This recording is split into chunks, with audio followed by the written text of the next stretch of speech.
Hello everyone, I am Priya and welcome to my channel. क्या आप जानते हैं कि जब हमें आज़ादी मिली तो हमारे देश के सामने सबसे बड़ी समस्या क्या उत्पन्न हुई? भारत के एकीकरण की समस्या। मतलब कि ब्रिटिश सरकार के अधीन जितने भी क्षेत्र आते थे सभी क्षेत्रों को मिलाकर एक राष्ट्र के निर्माण की समस्या। तो आइए समझते हैं कि हमारे भारत का एकीकरण मतलब कि भारत का निर्माण कैसे हुआ। अब 1893 में एक मैप आया जो कि आज के हमारे भारत के मैप से बिल्कुल अलग था। उसे ब्रिटिश इंडिया कहा गया और तभी 1893 में अफगानिस्तान और ब्रिटिश इंडिया को सेपरेट करने के लिए एक लाइन का निर्माण किया गया जिसे कि डूरंड लाइन कहा गया। अब ब्रिटिश इंडिया के अंदर जितने भी क्षेत्र आते थे सभी क्षेत्र ब्रिटिश सरकार के अधीनस्थ थे।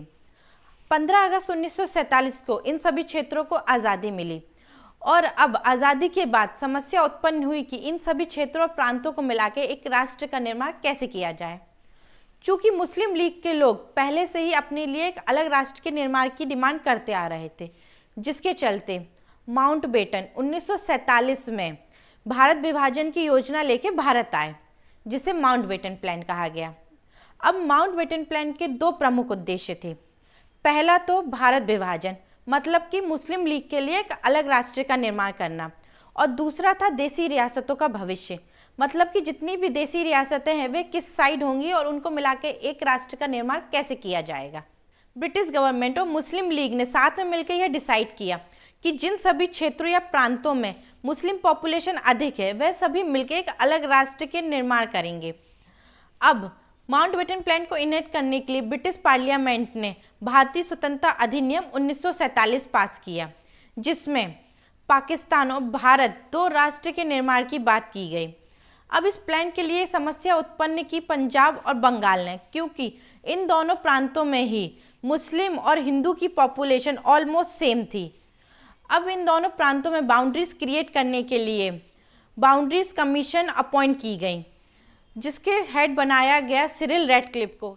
14 अगस्त 1947 को पाकिस्तान को और 15 अगस्त 1947 को भारत को आज़ादी मिली।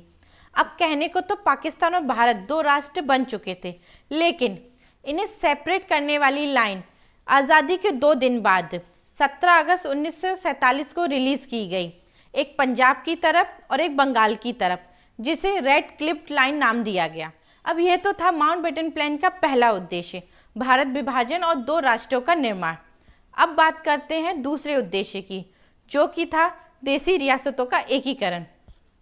अब इस प्लान के अकॉर्डिंग सारे देसी रियासतों को 3 विकल्प दिए गए। पहला, या तो वह पाकिस्तान का हिस्सा बन जाए, दूसरा या फिर वह भारत का हिस्सा बन जाए, और तीसरा या तो वह स्वतंत्र राज्य बने रहें।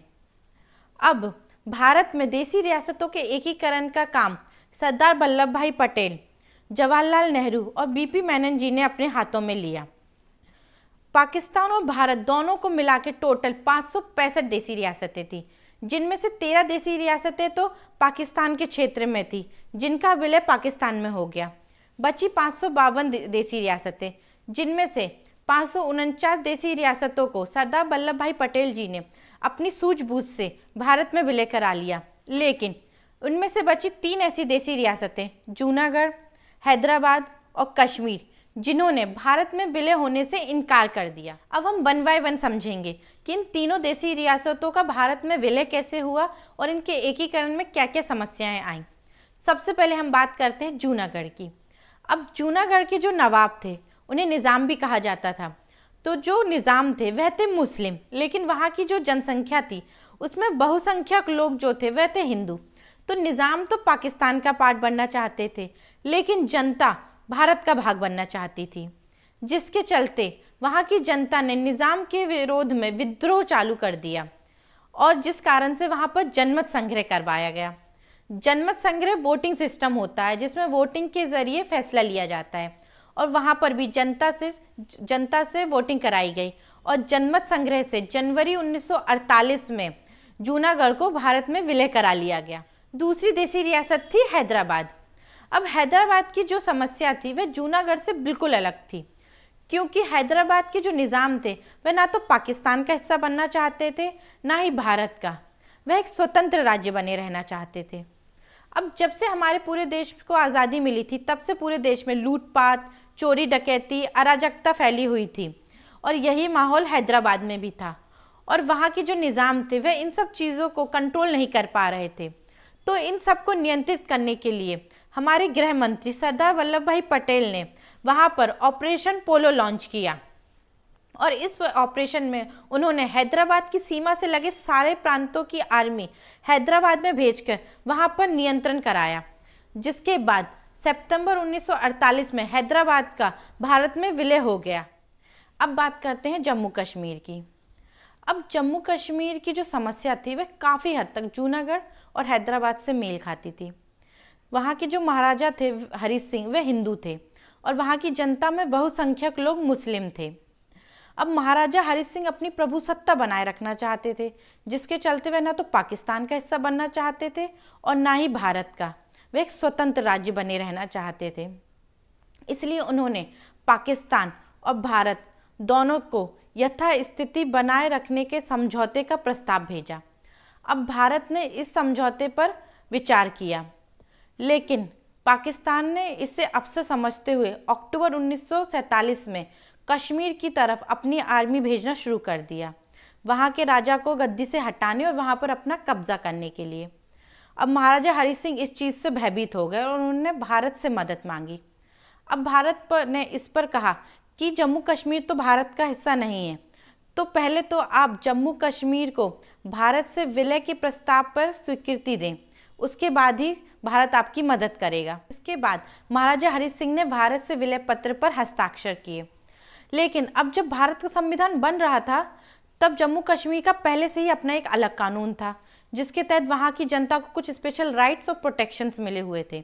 तो जब भारत से विलय की बात उठी तो ये बात भी हुई कि यह जो अधिकार हैं यह सिर्फ वहाँ की जनता के लिए ही रहें, जिसके चलते विलय पत्र में यह व्यवस्था कराई गई कि भारत को जम्मू कश्मीर के लिए प्रतिरक्षा, विदेशी मामलों और संचार का अधिकार होगा और इस युद्ध के पश्चात वहाँ पर जनमत संग्रह कराया जाएगा। जिसके बाद भारत ने अपनी आर्मी जम्मू कश्मीर भेजी और जम्मू कश्मीर के 2/3 भाग को पाकिस्तान की आर्मी से खाली कराया, लेकिन 1/3 भाग पर अभी भी पाकिस्तान का कब्जा था। अब इसी बीच भारत ने यह रियलाइज़ किया कि यह जो कश्मीर का मुद्दा है वह पाकिस्तान और भारत के बीच एक खुले युद्ध के रूप में बदलता जा रहा है। तो भारत ने इस मुद्दे को दिसंबर 1947 में यूएनओ संयुक्त राष्ट्र संघ में उठाया, जिसके पश्चात जनवरी 1949 में यूएनओ ने एक प्रस्ताव के अनुसार युद्ध विराम लागू किया और यह बात कही गई कि जिस भी देश की आर्मी जहां तक है वहां उस एरिया तक उस देश का अधिकार होगा। तो कश्मीर के 1/3 भाग पर पाकिस्तान का और बचे हुए 2/3 भाग पर भारत का अधिकार हुआ और इन दोनों क्षेत्रों को विभाजित करने के लिए और सेपरेट करने के लिए एक युद्ध विराम रेखा का निर्माण किया गया, जिसे एलओसी या नियंत्रण रेखा कहा गया। अब जो पाकिस्तान के कब्जे में क्षेत्र था उसे पीओके, पाक ऑक्यूपाइड कश्मीर या आज़ाद कश्मीर का नाम दिया गया और बाकी बचे हुए कश्मीर को भारत में विलय करा लिया गया। आई होप कि आपको भारत का एकीकरण या भारत के निर्माण की प्रक्रिया समझ आई होगी। तो मेरे वीडियो को लाइक एंड शेयर करें तथा मेरे चैनल को सब्सक्राइब करना ना भूलें।